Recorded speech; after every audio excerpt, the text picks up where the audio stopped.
இன்றே டவுன்லோட் செய்து உங்கள் ஃபேவரட் ஷோக்களை என்ஜாய் பண்ணுங்க. சிவா,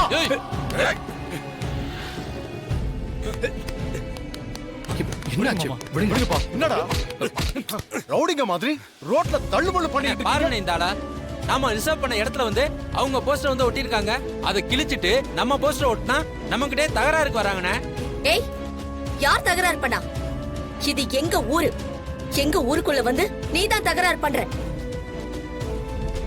என் போஸ்டர் நான் எங்க வேணாலும் ஒட்டுவேன். அதை கிழிக்க நீங்க யாரு? உங்க ஊருனா நாங்க ரிசர்வ் பண்ண இடமும் உனக்கு சொந்தமா? ஆமா, அப்படிதான். ஏன்னா இது நான் பிறந்த ஊரு. பாத்தீங்களாண்ணே, வந்ததுல இருந்து ஏன் ஊருன்னு மென்டல் மாதிரியா உளறிட்டு இருக்கிறதா? ஏய், மென்டல் கிண்டல்னு சொன்ன அப்புறம் நடக்கிறதே வேற. இது நீ பிறந்த ஊருங்கிறதுக்காக இந்த ஊரே உன்னோடது மாதிரி பேசினா உன்னை மென்டல்னு சொல்லாம வேற என்ன சொல்லுவாங்க? ஏய், வார்த்தை அளந்து பேசு. தோத்துருவீங்கங்கிற பயத்துல பிரச்சனை பண்றீங்களா?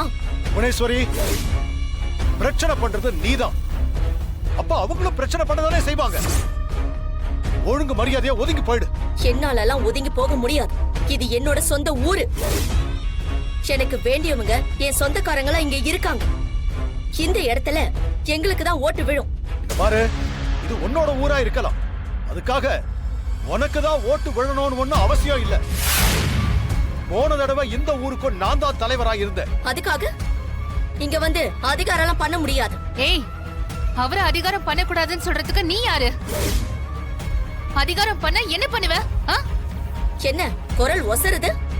தேர்தல்ல தலைவி பதவிக்கு நிக்கவும் துடுக்குத்தனம் அதிகமாகுது. உன் புருஷ பக்கத்துல இருக்காருங்கிற தைரியமும் என் முன்னாடி அடங்கி நிக்கணும்.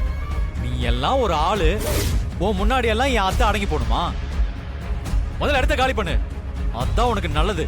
ஏய், குடும்பம் மொத்தமா வந்திருக்கோன்னு எகிர்றியா? என்னால என்ன பண்ண முடியும் நான் கேக்குறீங்க? இந்த புவனா யாருன்னு இதை இப்ப காட்டுறேன். அண்ணே, வண்டிடு என்ன.